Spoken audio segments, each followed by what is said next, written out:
Okay, so we are still moving through the book of Genesis. I know it seems like a lot, but we are almost at the end.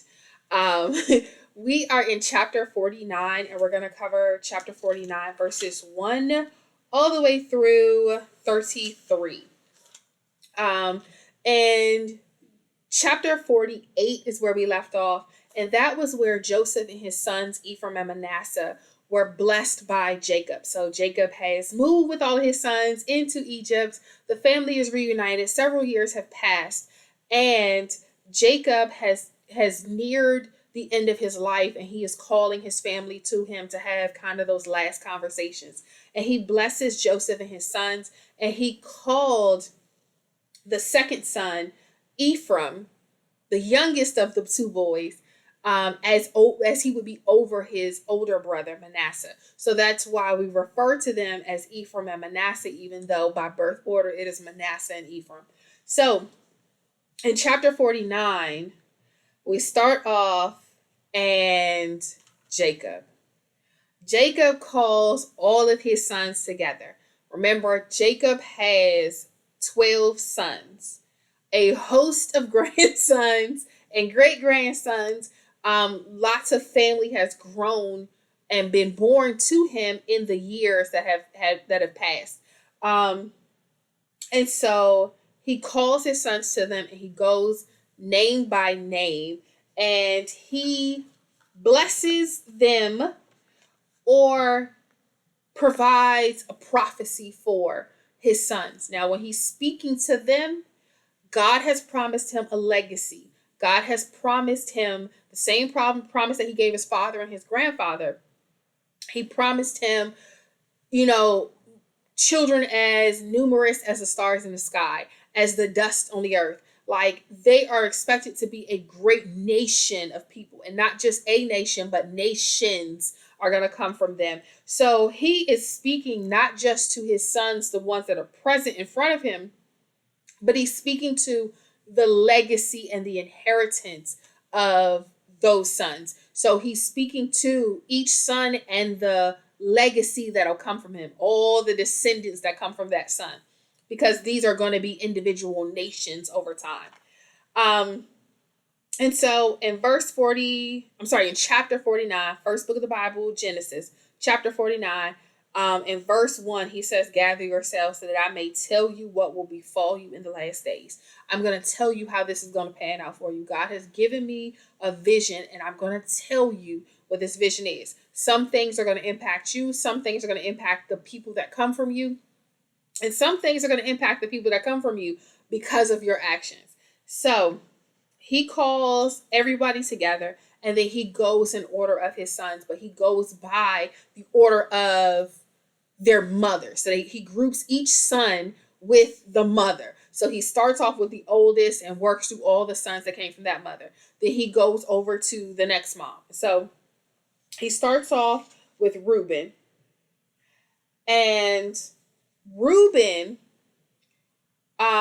is the firstborn. So he is the son of his strength. He is the son of his valor and his might. This is the firstborn son to a young man. Like this one right here, this one is supposed to be the one.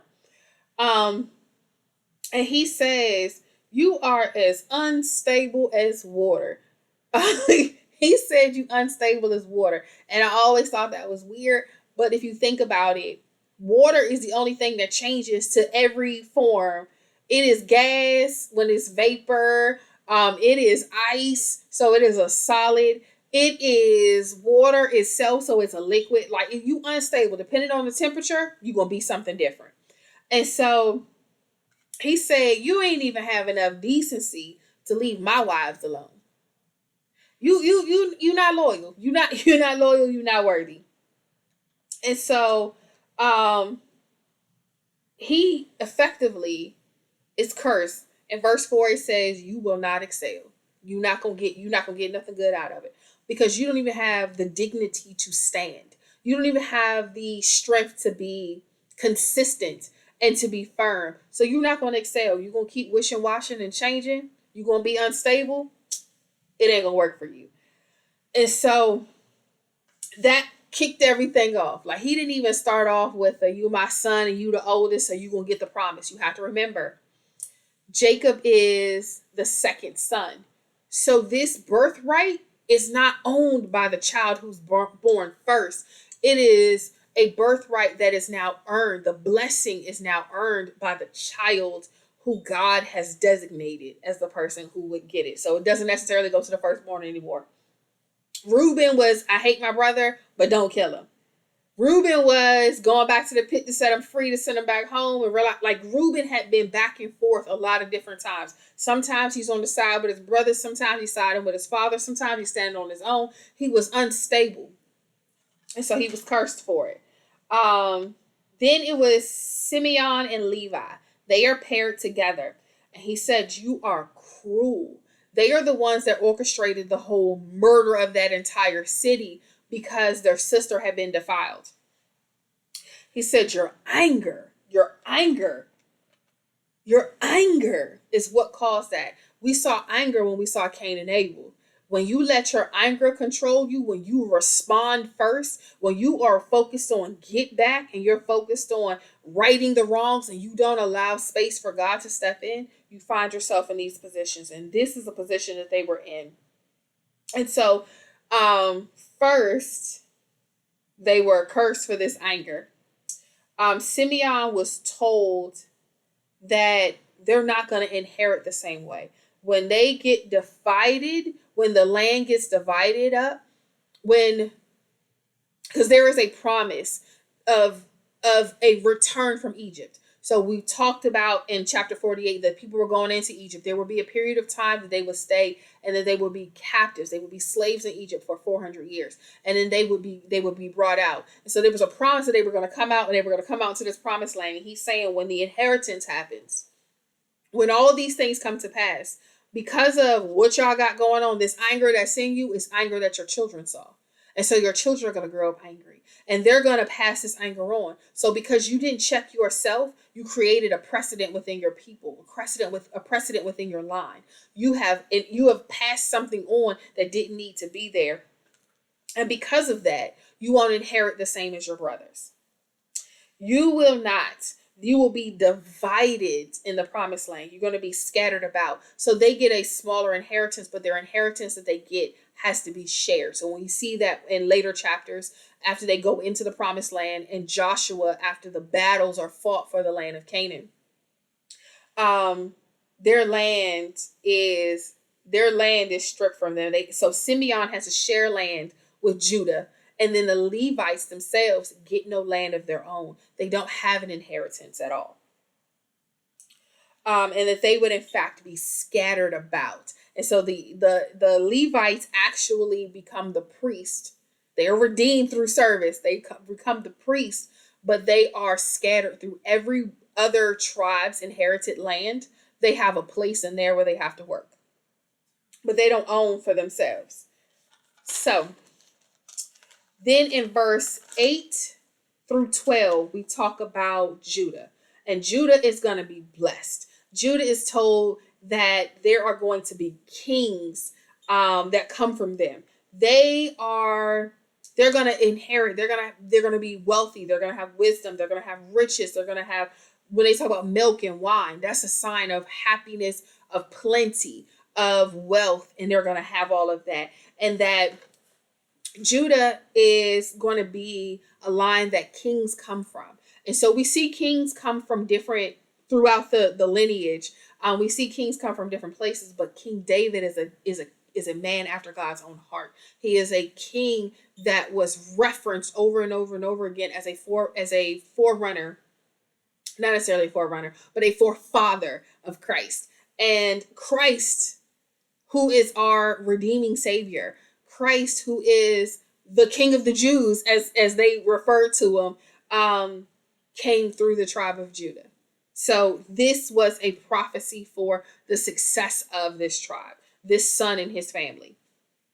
Verse 13 is the only thing that Zebulun got. And Zebulun says, it's just that, you're going to have a space, and that you're going to have a haven of the seas, and it'll be a haven for ships, and you're going to have these borders. He's promising him and the people behind him that there would be a space and a place where they would be able to bring in and put out, import, export. They would have a space where they would be prosperous in a way of working and providing. They would have land that is theirs, and they are going to live and exist on it in peace. Like, it doesn't talk about wars, it doesn't talk about anger, it doesn't talk about any of those things. You just going to have a space. You in here in the middle, being a middle kid, you going to have a middle kid life. You're just going to exist. So, verses 14 and 15 is Issachar. And Issachar is compared to a donkey. And it talks about a donkey that's crouching between two burdens. They are going to be workers. They are going to be hard workers. They're going to be industrious. It's not really seen that it's going to be a negative thing. Just, you're going to have a hardworking group of people that are going to stand and that are going to do what they need to do. And you'll get rest when it's time to rest, and you'll get work when it's time to work, and it's going to be pleasant for you. This isn't a curse. This is just a designation of, some people got people that work hard. And they're happy with their work. They're happy with what they do. And that's the situation. Verses 16 through 18, Dan is compared to a serpent. Dan is compared to a serpent. The last time we talked about a serpent in here, was when we were talking about the serpent in the Garden of Eden and how the serpent tricked, or I don't know, we can call it tricked, or held a conversation with Eve and caused her to doubt what God has said, caused her to doubt what God, the instructions that God gave, and she tried some stuff and messed everything up with her husband, who was with her, for the record. But Dan is compared to a serpent. The tribe of Dan, these Danites, are the ones that typically would allow different forms of idolatry to come into the camp. And by camp, I'm saying it because all these tribes travel together, and it is a campsite because they are effectively nomads until they inherit their land. And so they travel together, and they travel like as a camp. And so Dan allowed or brought a lot of idols in. They married women from other cultures and took on their religious practices. They allowed people who were traveling. They would sit and listen, and they would be like, well, let's see how it works. And so Dan opened the door for a lot of the idolatry and idols that are brought into the Israelites. And so he is compared to a serpent.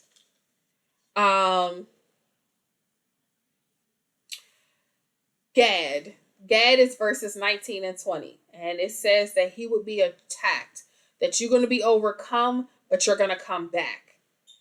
And is Asher together? 20. Asher is with Gad. And it mentions that Asher would prosper. So the attack is going to come to Gad. Gad is going to be subdued, but through Asher, they're going to prosper. They're going to come back, and they're going to be okay. Verse 21 is Naphtali. And while it's short, it says that, it's they're let loose, given good works. They're going to be free to expand and wander. They're going to have the space. They're going to be able to move. Asher is going to prosper. Naphtali is going to have space to explore, wander, go, be free. They're going to have the space. And they have a lot of land, and they're able to add more land by conquering the other cities as they go. But they would be able to expand their territory and their borders. They would be able to consistently grow and wander and explore and move into different areas of life. Joseph gets the longest blessing. He is verse 22 through 26. And Joseph is the son that he missed. Joseph is the son that he longed for and grieved for so many years. And so it says that he's going to be blessed in every way, fruitful, victorious in war, carry the blessing of God. So the Abrahamic blessing that followed. So the promise that God gave Abraham, who was in turn passed to Isaac, who in turn passed it to Jacob, and Jacob is passing it to Joseph. Joseph is the one that is currently walking in the calling of God in the way that he was asked to. God calls us all to do different things. Some people have platforms. Some people have quiet ministries. Some people have a life that makes a difference. They don't ever say anything. They just live this thing out. And so while some of these brothers have lives that live this thing out and they reap a reward for that, Joseph is called by God to go through a whole lot of things. Sometimes we hear people talk about the cost of the oil, how you gotta live some things. The oil that you carry, the anointing that you carry, cost. And Joseph went through some stuff: the pit, slavery, prison, all of these things. Literally, the weight of the success of this interpretation of his dream, the success of this plan that's put in place. If any of that stuff had failed, oh, his head was off. It was a done deal. So he was successful because God called him to that place. But he was given a platform, and for that platform, he carried the Abrahamic blessing, meaning whatever he touched prospered, which is why God was with him when he was a slave in Potiphar's house, and it prospered. That's why God was with him as he sat in the prison, and the prisoners prospered underneath him. That's why even in his position of power, the Egyptians prospered underneath him and was prepared for this famine because the Abrahamic blessing caused him to prosper. Everybody that was around Abraham prospered. Everybody that was around Isaac prospered. Even if you weren't in his household, you prospered just by being near him. That's that Abrahamic blessing. He's been carrying it the whole time, but this is the announcement of it. Then verse. I keep saying chapter. Verse 27 through 28 is Benjamin. Benjamin is compared to a wolf. He's a mighty hunter. But it is that not only is he a mighty hunter, he's going to be successful in the things that he does. Benjamin is one of the tribes that the other kings come from. Saul is from the tribe of Benjamin, I believe. But this tribe, these people were from here. And so there is a success for this group. They're going to be able to go out and fight and be skillful in war. But the goal is not for them to fight to take lands for themselves. The goal is not for them to conquer and get things for themselves, but they work on behalf of the other tribes. They work as an entire group. As the Israelites are successful, that's their goal, not necessarily for themselves to be successful. So they're not out just waging war trying to be successful. They are doing things for the greater good of their family. And so in verse 29 through 32, Jacob gives instructions for his burial. He has gone ahead and made his final plans on how he wanted this thing to be carried out, and he gave the instructions so that his sons could follow this out and do what he's asking them to do. We should all be prepared because part of being human is being born and dying. And we need to make sure that we prepare so people not out here trying to fundraise and sell fish dinners and GoFundMe's and all those things. Nobody wants to talk about it. Nobody wants to be, that person. But what you don't want to do is leave people behind without the things that they need.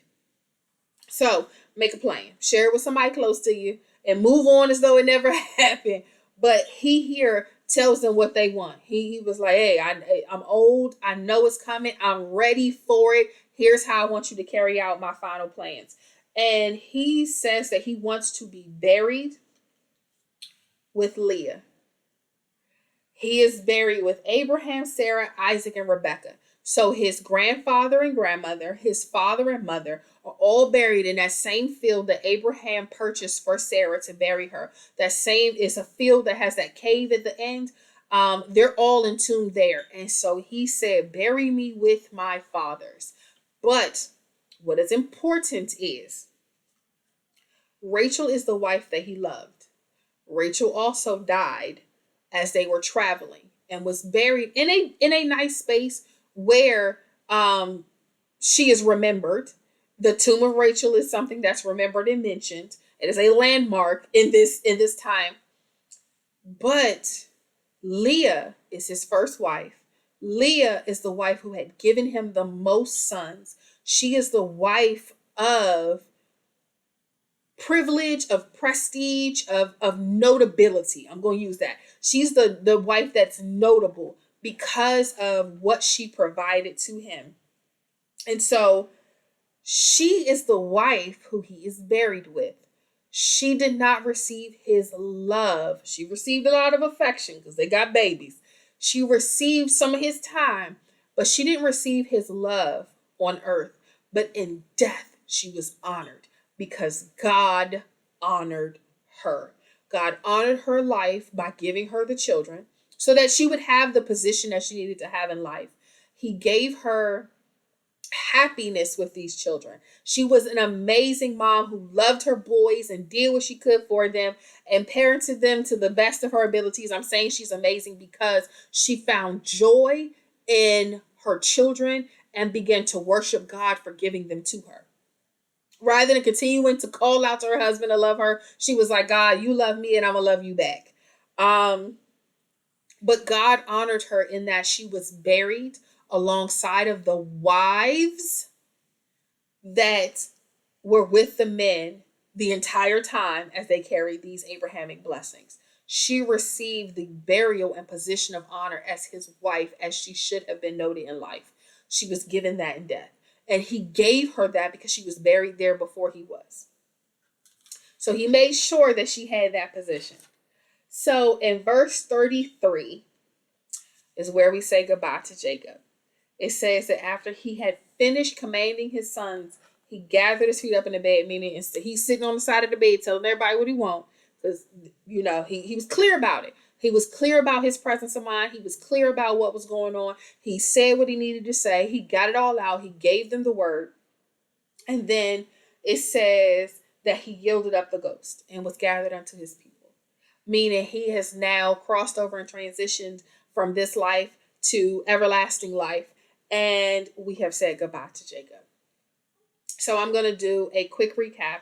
And that recap is for chapter 49. Please go through and read it line by line.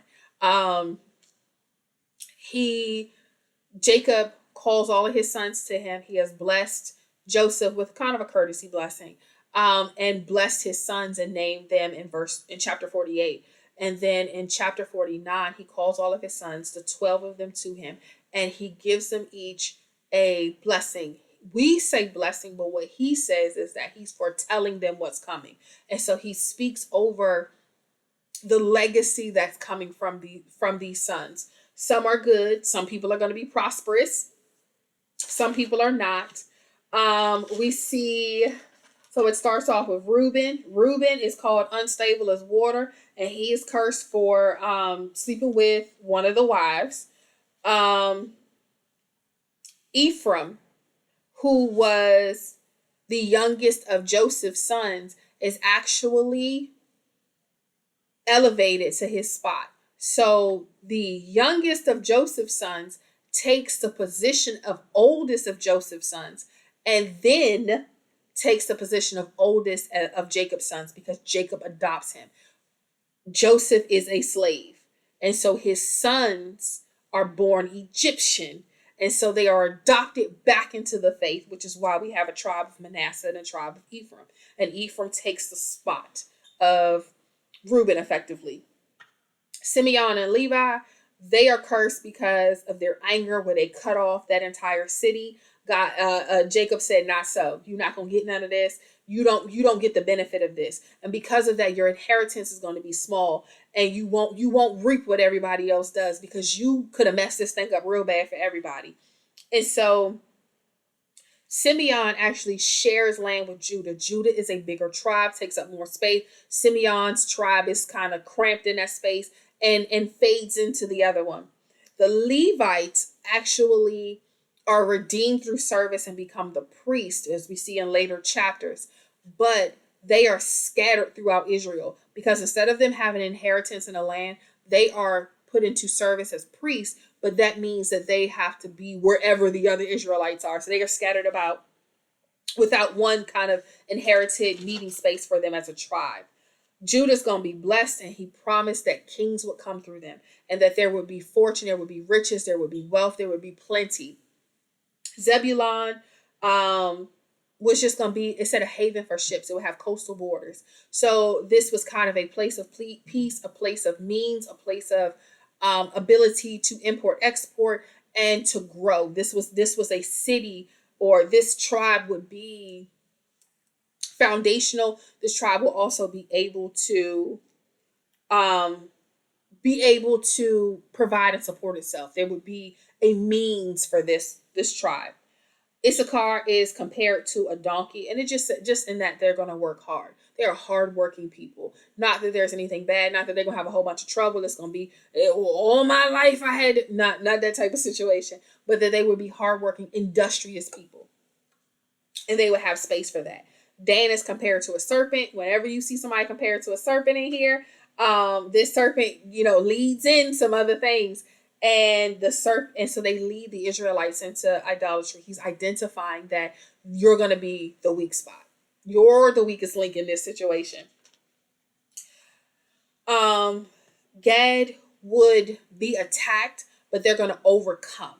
That they're not going to be subdued forever. That there are going to be points where you're going to be knocked down, but you're going to get back up and you're going to be okay. Asher would prosper. Asher would be prosperous. There is going to be Asher is going to be okay, and Gad through Asher, Gad is going to be restored.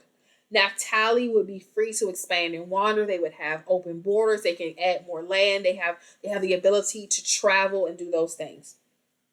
Joseph was promised that he would be blessed in everything. He would be fruitful, victorious. He would carry the blessing of God. So the Abrahamic blessing that has passed through his grandfather to his father, and no, his great grandfather to his grandfather's grandfather to his father, is now going to pass to Joseph, and it will follow this line for Joseph. And then Benjamin was compared to a wolf, as that they're mighty hunters, but they're going to do this to benefit others. So their focus is not, securing their spot, but to make sure that Israelites as a whole were good. And then Jacob gives instructions for his final burial, and he goes ahead and he gives up the ghost. He go on and say, I'm done, and he goes ahead and let's go. So I want you to remember and understand that, like the Levites, even if somebody messed it up in the line before you, even if somebody caused you to be in a position of poverty, in a position of what we consider to be generational curses, that curse is broken. You don't have to operate underneath that. Like the Levites, you can redeem yourself. You can get back and get out of this foolishness that you've been living under by rededicating yourself, redeeming yourself by finding God and accepting the salvation that Jesus has provided us. So I want us all to kind of sit back, take a look at our salvation journey. Do not worry about what somebody else said about us, because even in this, with everything that's going on, every promise and every curse that's given, every blessing that's in here, there is still space, as we see, for things to be different. This is not what people say about you is not final. So I want you guys to be blessed. I want you to walk this thing out, and remember, really, what people say about you is not final. You can go to God and get something different. God bless you.